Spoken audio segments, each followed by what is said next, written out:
'Twas the night before Christmas, and all through the nation, Toei worked hard on Super's animation. Yamamuro correcting and Tate stretching, fans filled with love while others left retching. But one would arrive and help to unite us. Work so good we just have to discuss. No insults, no fights, nothing turns sour. It's time to get hyped for Yuichi Kurosawa.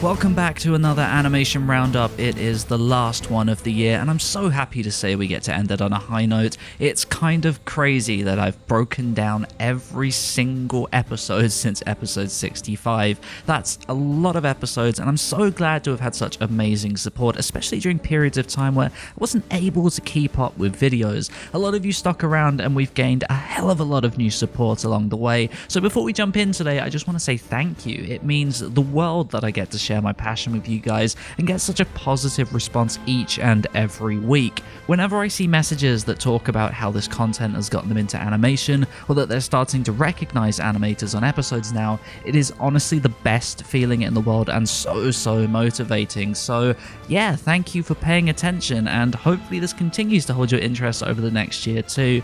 Thank you so much, genuinely thank you, it is amazing. But anyway, the episode at hand, episode 121, this is partly outsourced to Toei Animation Philippines for the first half, with the second half being split between Yuji Hakamada and Yuichi Kurosawa, who are leading the in-house Toei staff. When Toei Animation Philippines halves roll around, they're typically very conservative with an emphasis on dialogue scenes, but this first half is surprisingly animated. You've got characters dodging out of the way, running sequences, big punches, and a heck of a lot of scenes with really intense effects work.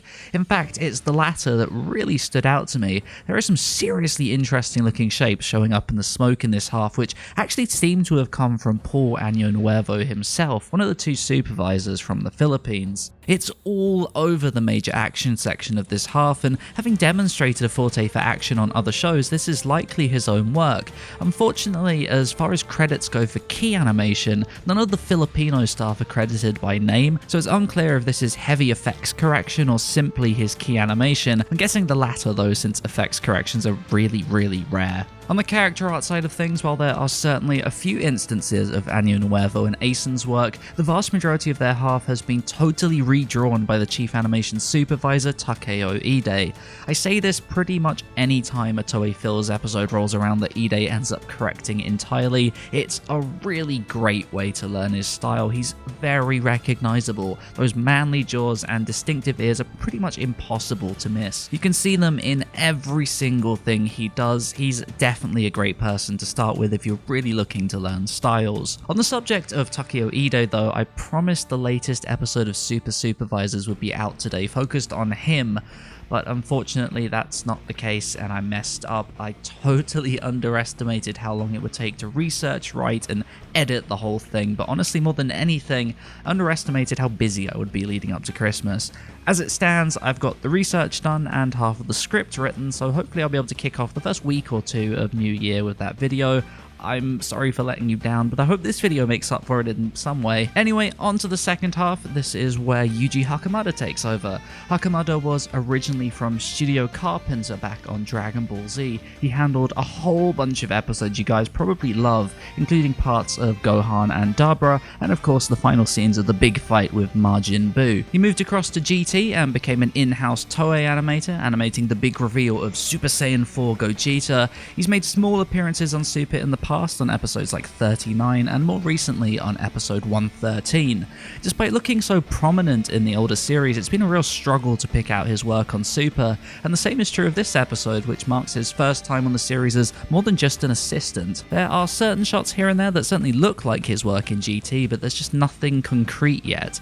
Hopefully, if he becomes a regular, it'll be much easier to work out exactly what he looks like. For example, Yuichi Onishi first popped up in episode 39, but it took until episode 102 to finally get his style down 100%. That is a long time. Working animators out can be really damn hard.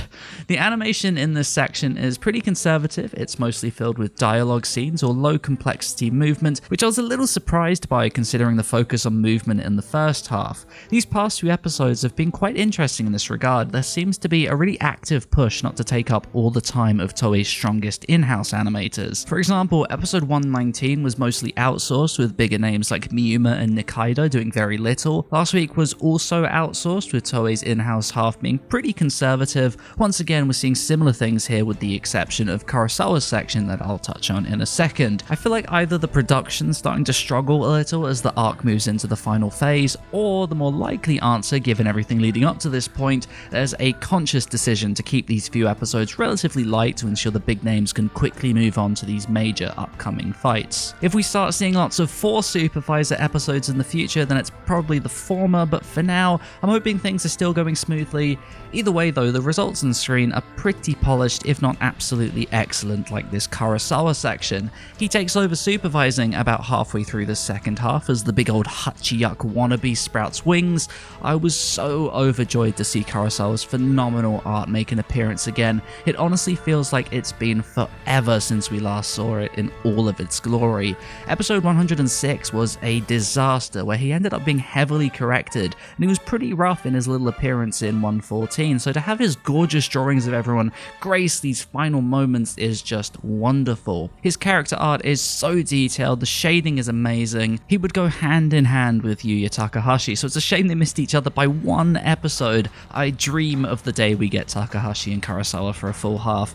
Toei, hear my prayers, make it happen, let that be my Christmas gift, please. Aside from the lovely character art though, the animation highlight of the episode is within this quarter too. Jin Inaba animates the scene where 17 flies up through the explosions and punches the crap out of that flying imposter. It is 100% corrected by Kurosawa, so not only does it feature some fantastic movement and very awesome effects, it's also got 10 out of 10 character art. I also really loved what the photography team did with the lighting here. They added some subtle Rin lighting to 17's hair, which not only adds that extra layer of contemporary polish, but it helps him feel part of the scene. I love all the post-processing that's going on in this arc. We are truly miles away from Super's very sterile beginnings. This episode did have a few instances of reused animation. Vegeta's Big Bang attack, for example, is from episode 107. None of them really bothered me though, nothing really marred the overall experience, so I wouldn't normally bring it up here, but one instance of a Kamehameha reuse created a little bit of a continuity error. Goku still has his orange top despite only having his undershirt at this point in the tournament.